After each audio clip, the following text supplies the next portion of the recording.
سید میر عبد الواحد بلگرامی کے پاس ایک نوجوان آیا تو اس نے آ کر کے عرض کی کہ حضور میں جوان ہوں تو جب سے سنا نا مر جانا ہے، قبر میں جانا ہے، جنازہ دیکھا ہے، قبر میں بندے کو اترتے دے، مجھے موت سے بڑا ڈر لگتا ہے، کوئی وظیفہ بتائیں یا مجھے کوئی نصیحت کریں۔ تو میر عبد الواحد بلگرامی رحمت اللہ علیہ فرمانے لگے بیٹے تیری جیب کس طرح کی ہے، پیسے کس طرح کے؟ کہنے لگا حضور بڑا کرم ہے اللہ کا، مالدار ہوں، خوشحال ہوں۔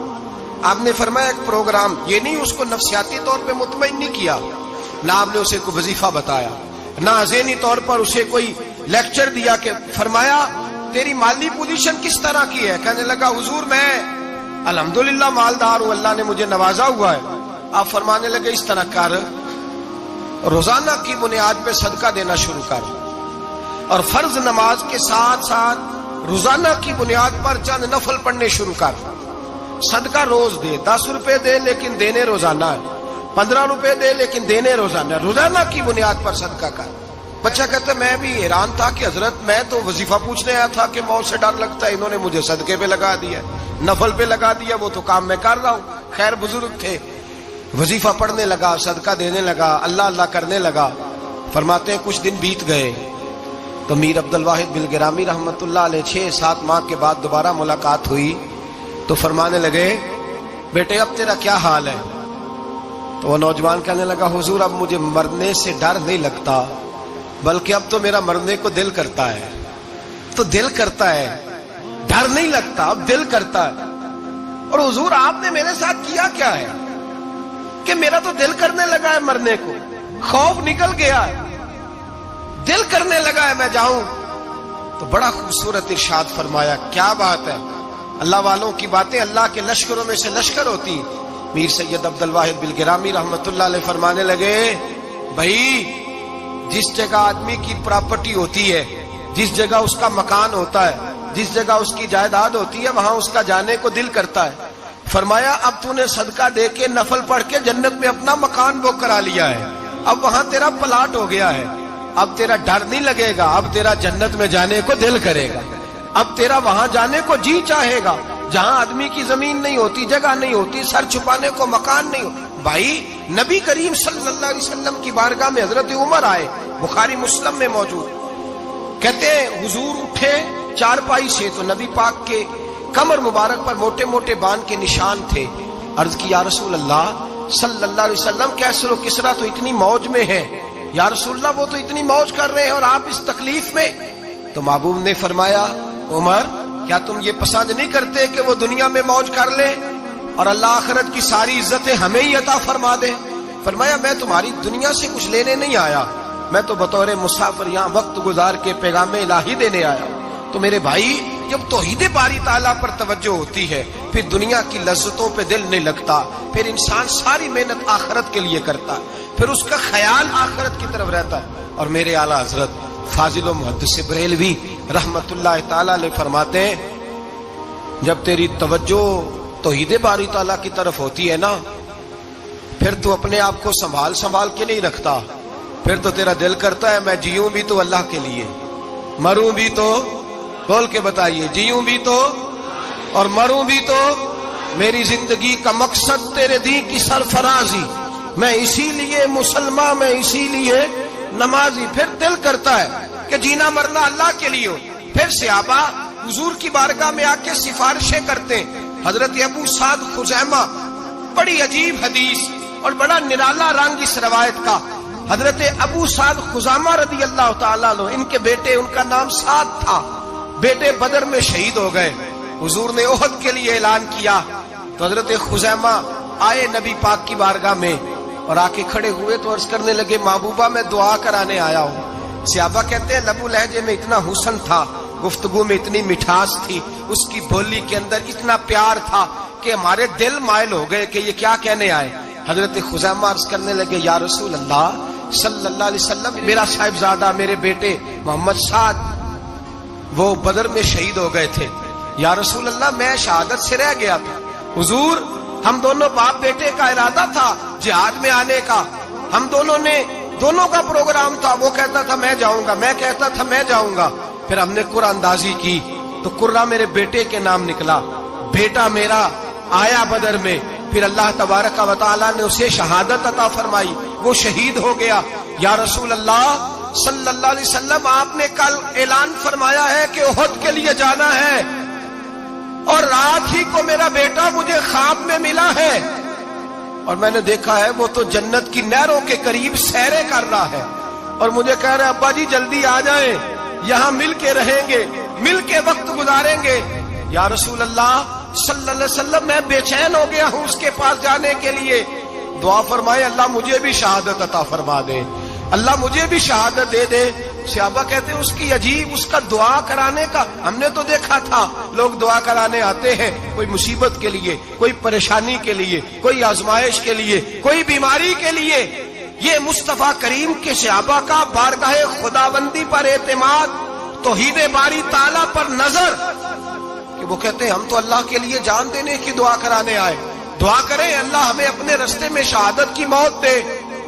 صحابہ کہتے ہیں نبی پاک نے دعا فرمائی، پھر ہم نے حضور کی دعا کو قبول ہوتے بھی دیکھا، ہم نے اپنی آنکھوں سے مصطفیٰ کی دعا کو قبول ہوتے دیکھا، ہم نے جناب خزیمہ کو احد کے میدان میں شہید ہوتے دیکھا، اور میرے رسول پاک صلی اللہ علیہ وسلم کے صحابہ ان کی طرف دیکھتے تو رشک کرتے، فخر کرتے، کہتے دیکھو یہ وہ غلام ہے جو حضور سے دعا لے کر کے دنیا سے گیا۔ آج جو لوگوں کا مرنے کو دل نہیں کرتا، آج بڑی بڑی بلڈنگیں بناتے ہیں، بڑی بڑی عمارتیں کھڑی کرتے ہیں، بڑی بڑی جائیدادیں بناتے ہیں، ہر بینک میں اکاؤنٹ کھلواتے ہیں، سرمایہ، پیسہ، دنیا داری بناتے ہیں، تعلقات بناتے ہیں، سیاسی سماجی رشتے، دنیا داری کے جھوٹ کے ناطے۔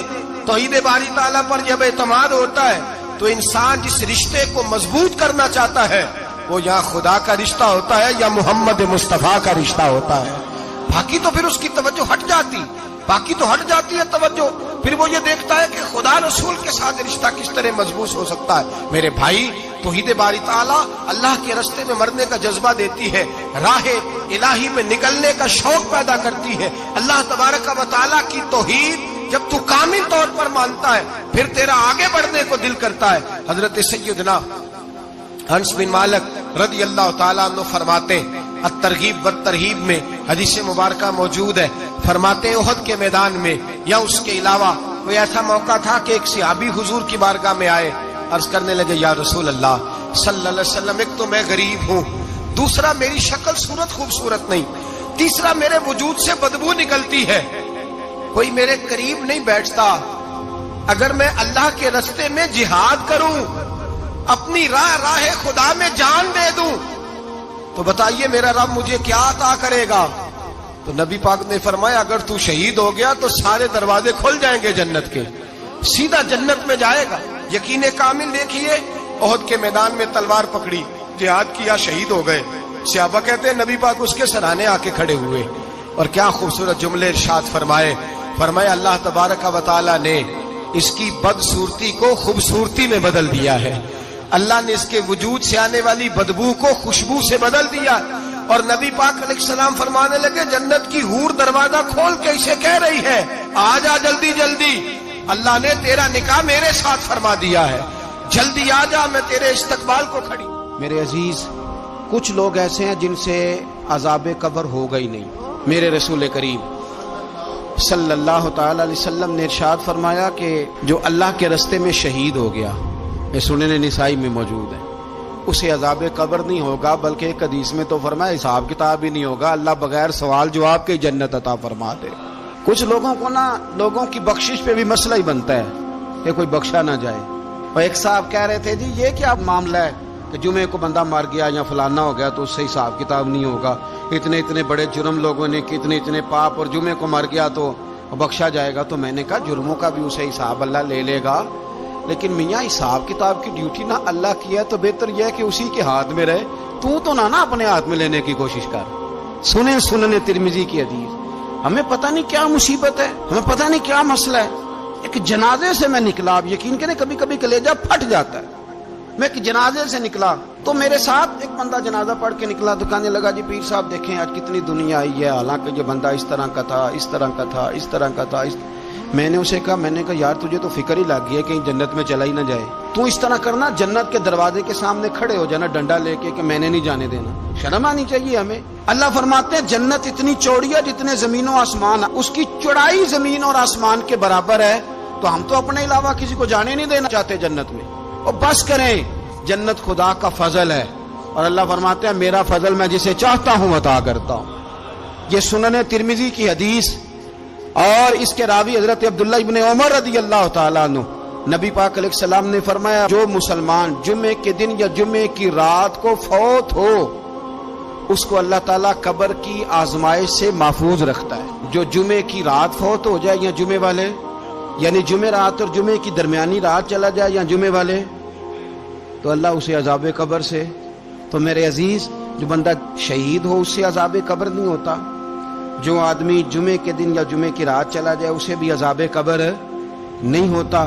اور میرے رسول کریم صلی اللہ تعالی علیہ وسلم نے فرمایا جو بندہ ایک دن اور ایک رات، یہ حدیث صحیح مسلم میں، سنن ترمذی میں، مصنف عبد الرزاق میں موجود ہے، ایک دن اور ایک رات اللہ کی رضا کے لیے اسلامی سرحد پہ پہرا دے. میں اور آپ سوئے ہوئے ہیں، لیکن وہ لوگ جو فوجی بارڈروں پہ کھڑے ہیں، دیکھو مدینے والے محبوب کس کس پہ کرم فرماتے ہیں. ساری عمر نہیں، 24-25 سال کی سروس نہیں، فرمایا ایک دن اور ایک رات اللہ کی رضا کے لیے جو اسلامی سرحد پر پہرا دے، مسلمانوں کو کافروں سے بچائے، رب اسے عذاب قبر نہیں دے گا، اسے اللہ تعالیٰ اپنے فضل سے معاف فرما دے گا. ایک رات اور ایک، آپ کیا سمجھتے ہیں کہ ان فوجیوں کی کوئی چھوٹی شان ہے؟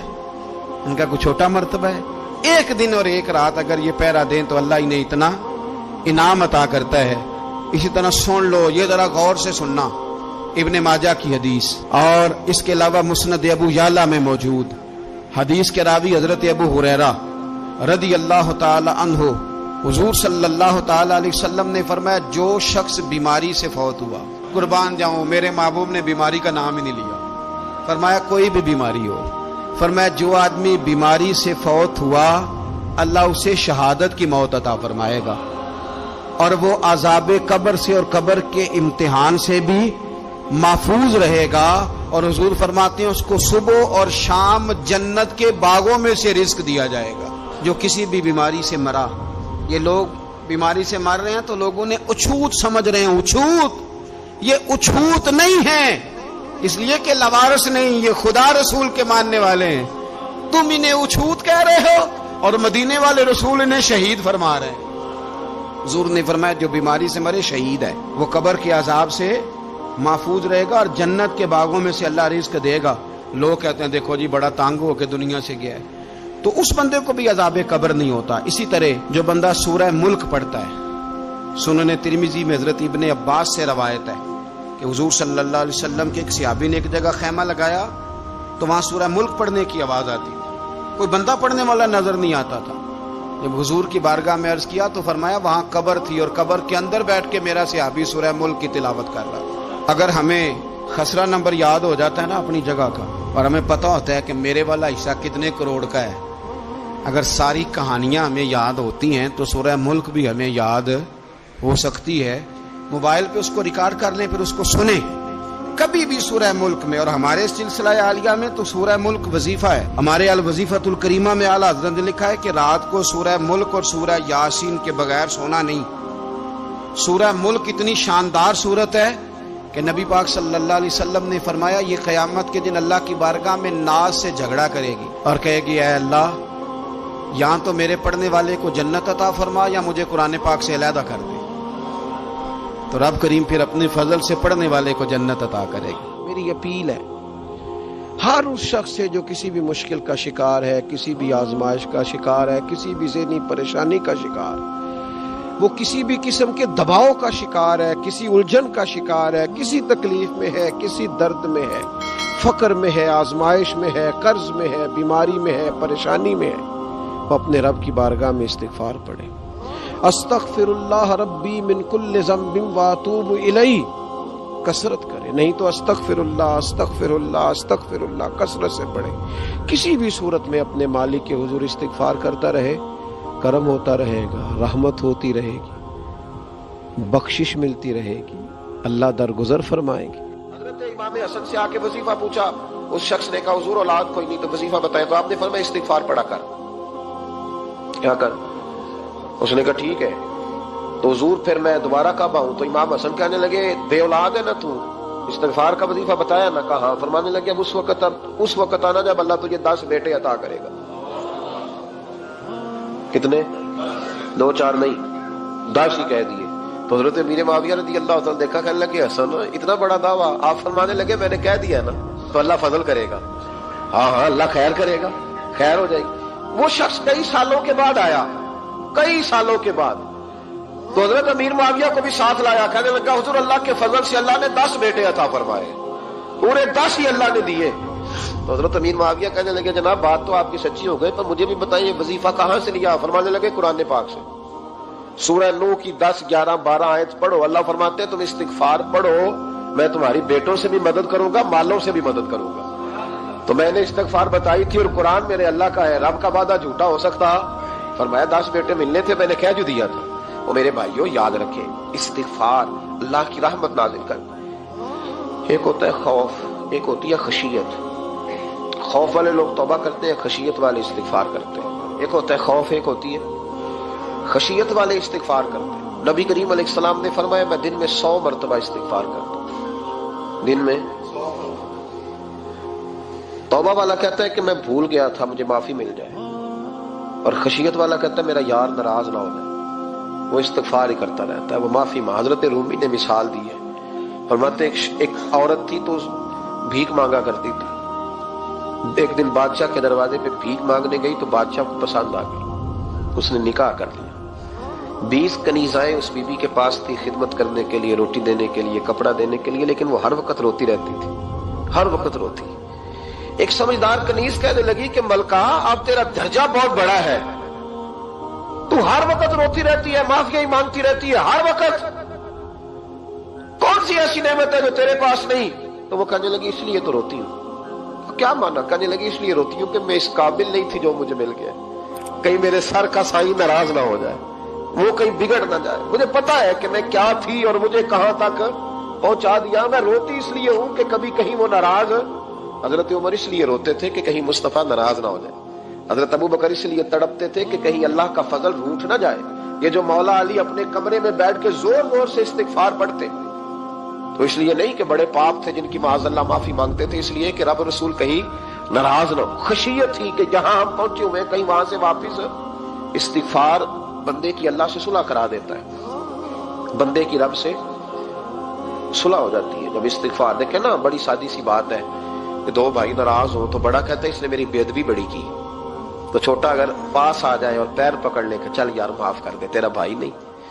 پتہ کیا ہوتا ہے؟ صرف معافی نہیں ملتی، ہاں صرف معافی نہیں، چھوٹے نے بے ادبی کر دی، بڑے کو تکلیف ہوئی، بات جب آگے بڑھی نا تو بڑے نے شکوہ کیا، جب لوگوں نے چھوٹے کو سمجھایا تو چھوٹا جب معافی مانگتا ہے، ادھر دیکھو میری طرف، جب چھوٹا معافی مانگتا ہے نا اٹھ کے جاتا ہے اور بڑے کے پیر پکڑتا ہے تو میرا معاف نہیں کرتا، بڑا رو بھی پڑتا ہے، بڑا رو بھی پڑتا ہے، اور وہ کہتا ہے کہ وہ میں اور تم اماں کے پاس اکٹھے بیٹھتے، ایک باپ کی موٹر سائیکل پہ اکٹھے بیٹھتے، تو تیرا اور میرا رشتہ یار تو نے یہ کیوں؟ وہ جو آنسو نکلتے ہیں نا وہ درد ہوتا ہے، وہ کیف ہوتا ہے، وہ سوز ہوتا ہے، وہ لذت ہوتی ہے، وہ پیار ہوتا ہے۔ رب کہتا ہے تو معافی مانگ، انہو کان غفارا، تو معافی مانگ، میں تجھے معاف بھی کروں گا، تیرے اوپر رحمت بھی فرماؤں گا، تیرے اوپر کرم نوازی بھی کروں گا، تجھے نواز دوں گا، تجھے عطا کروں گا۔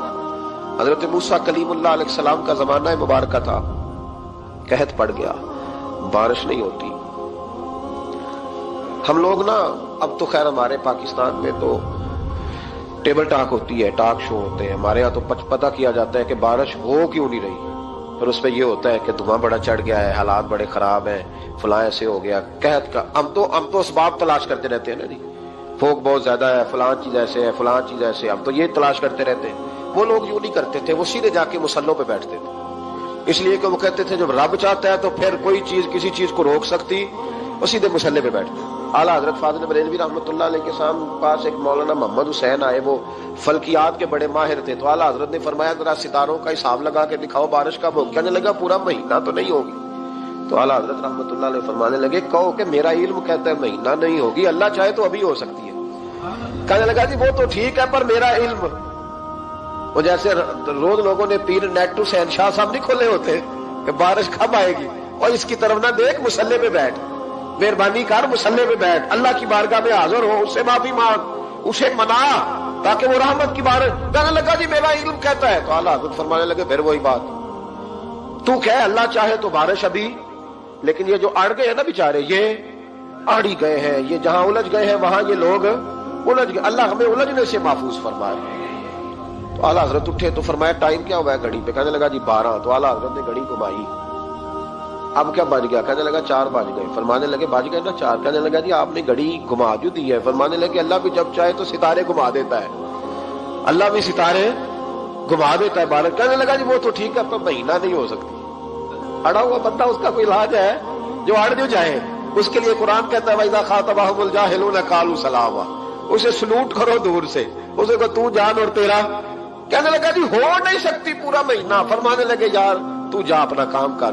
وہ شخص کہتا ہے میں نے دروازہ کھولا اعلیٰ حضرت کا، کمرے سے باہر نکلا تو تیز بارش ہو رہی، واپس آیا تو میں نے کہا احمد رضا یہ عقیدہ کہاں سے لیا ہے؟ فرمایا دروازہ مصطفیٰ سے لیا ہے صلی اللہ علیہ وسلم۔ تو یاد رکھیں کہ اللہ کو منانا چاہیے، استغفار کرنا چاہیے۔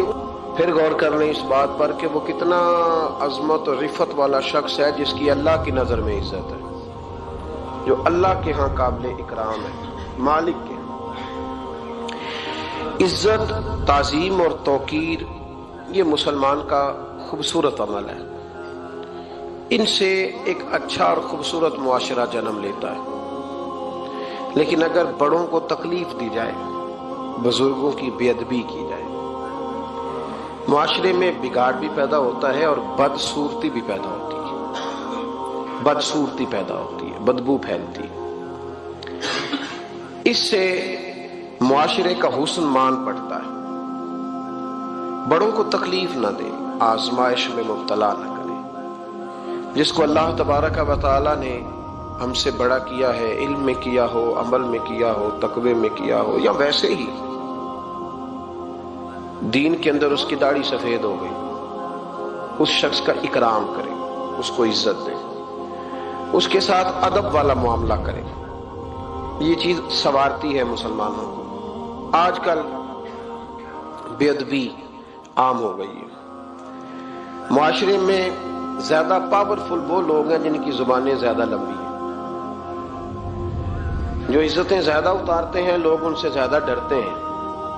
اپنے آپ کو ان لوگوں نے بڑا پاورفل سمجھنا شروع کر لیا،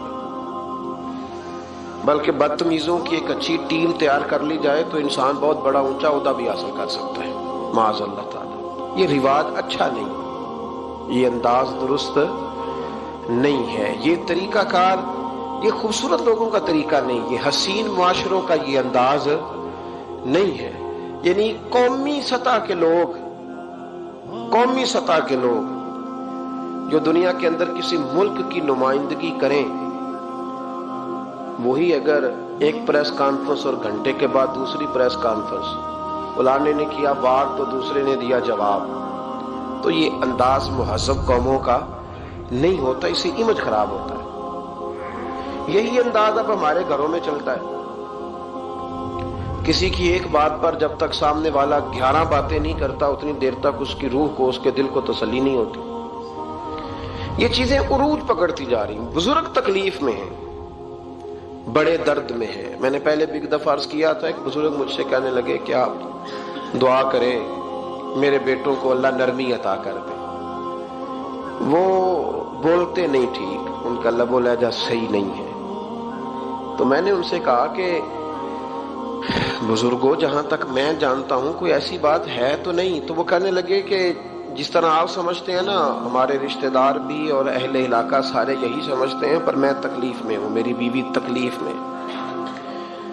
میں نے کہا کہ پھر آپ یہ اتنی زیادہ پردہ پوشی کس بات کی؟ تو وہ کہنے لگے کہ ڈرتا ہوں، اگر لوگوں کے سامنے ہم بات کرتے ہیں تو لوگ کہتے ہیں کہ تم نے تربیت نہیں صحیح کی، اگر میں بات کرتا ہوں تو لوگ مجھ پہ شک کرتے ہیں، کہتے ہیں تو نے رزق نہیں صحیح کھلایا، تو میں درد میں رہتا ہوں، کپڑا اٹھاؤں گا تو میرا اپنا بدن برہنہ ہو جائے گا۔ یار وہ کتنی تکلیف میں ہے باپ جو اپنے سگے بیٹے سے بات نہیں کرتا کہ پتہ نہیں کہاں سے بولے گا، کیا جواب دے گا میری بات کا، یعنی ڈرتا ہے، سہما ہوا رہتا ہے۔ ادھر دیکھیں میری طرف کیا کہہ رہا ہوں، یہ نوجوان ذرا غور کریں، ان لفظوں کی تکلیف محسوس کریں کہ اماں کہتی ہے کہ بھئی میں نہیں اس سے بات کرتی، اس لیے کہ وہ بڑے سخت جملے کہتا ہے، مجھ سے نہیں سہے جاتے، کوئی اور بات کرے، یعنی جس کی ماں بھی اس سے بات کرتے ہوئے ڈرے۔ کوئی نہیں سمجھ آئی آپ کو میری بات کی؟ جس کا والد بھی اس سے بات کرتے ہوئے سہم جائے اور وہ بندہ کہے کہ میں نے تو MBA کیا ہوا ہے، میں تو معاشرے میں جانا پہچانا جاتا ہوں، اللہ کا شکر ہے جی اللہ نے بڑی عزت دی ہوئی ہے، وہ یہ لفظ کہے تو اسے شرم آنی چاہیے۔ جس کے استاد بھی اسے کام بتاتے ہوئے ڈرے کہ بدتمیز ہے، نہیں کرے گا کہ نہیں۔ اگلے لفظ اس سے بھی خطرناک ہیں، جس کا مرشد بے جھجک جسے کام ہی نہ بتا سکے اور جس کو کام کہنا ہی چھوڑ دے، جس کے حوالے سے لوگ خاموش ہو جائیں کہ بس مطلب کیا ضرورت ہے، جب اس پہ بات بوجھ بنے گی تو اس شخص کو پھر سوچنا چاہیے نا کہ وہ زندگی کس لیے گزار رہا، اس کا پھر انداز کیا ہے۔ بزرگ جن کی وجہ سے تکلیف میں ہو، آزمائش میں ہو، درد میں ہو، اور یار جو آدمی نیک ہو رب فرماتا ہے اس کا تو میں حیا کرتا ہوں، اللہ کہتا ہے اس کی تو میں قدر کرتا ہوں، میں اس کی۔ دیکھیں نا میرے نبی کریم صلی اللہ علیہ وسلم نے فرمایا جب سفید داڑھی والا شخص قبر میں جاتا ہے، یہ ترمذی کی حدیث ہے، تو رب کریم فرماتا ہے فرشتوں اسے عذاب نہ دینا، مجھے حیا آتی ہے، یہ سفید بال لے کے آ گیا۔ تو جس کی اللہ حیا کرے اس کی میں نہ کروں، اس کی نوجوان نہ کرے، اس کا سیان، جس کی اللہ حیا کرے اس کی ہم حیا ہی نہ کریں، ہمارا لب و لہجہ خطرناک اور خوفناک حد تک چلا جائے، ہمیں ڈھب اور سلیقہ ہی نہ ہو، ہم کہیں او گرم خون ہے جی ذرا احتیاط سے بات کرنا، کیا مانا ہوا اس بات کا؟ گرم خون اور ہوتا ہے اور بے ادبی والا خون اور ہوتا ہے، ان دونوں میں فرق ہوتا ہے، اس کو سمجھنا چاہیے۔ باپ کے سامنے بھی اب یہ اس کا ابا بھی سوچ کے بات کرے، اس کے ساتھ اماں بھی سوچ کے بات کرے، اس کا استاد بھی سوچ کے بات کرے گا۔ اسلام ادب والا دین ہے، احترام والا دین ہے، یہ آداب سکھاتا ہے۔